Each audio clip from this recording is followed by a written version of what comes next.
Hi, hope everyone's doing well today. I learned a lot in this class. As a human resources leader, I've been responsible for helping with organizational change for a good 15 years, and I definitely did not understand all the concepts as well as I do today. So, a few things I want to highlight from our studies is the punctuated equilibrium. I thought that was very helpful to learn about the different catalysts of change and especially how there's endogenous and exogenous catalyst or punctuating events that can cause or force change in an organization. So I thought that was helpful to understand how change can come internally or externally.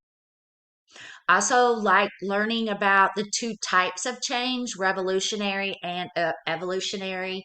I think it's important that as, a consultant that I explain the difference to my company and help them drive changes that primarily are evolutionary and but help them understand the difference between the two.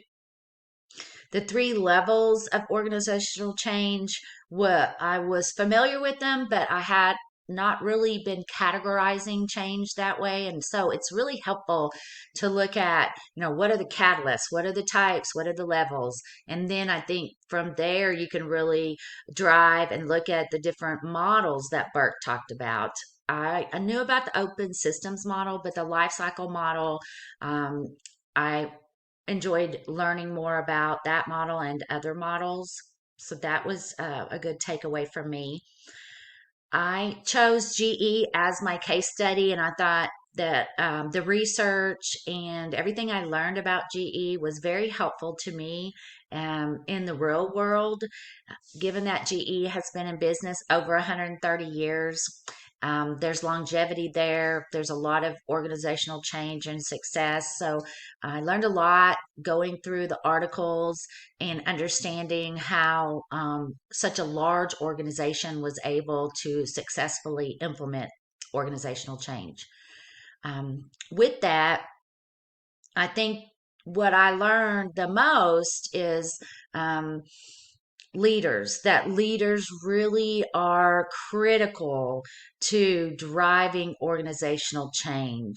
The leader is the one that plans it, organizes, coordinates, the communication top down, just staying involved in every step of the implementation. I think was a very huge takeaway for me in that Burke says, six or change doesn't happen without good leadership.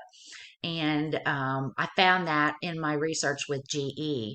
I chose to study Jeff Elmett and his time at GE and the changes that were made under his leadership, and absolutely strong servant leader. And I think that's what I'm going to take away is remember that it starts from the top. And if the top don't talk the talk or walk the walk, the change won't happen. And if it does happen, it won't stay. So I hope everyone's having a very Merry Christmas and happy holiday season. Thank you.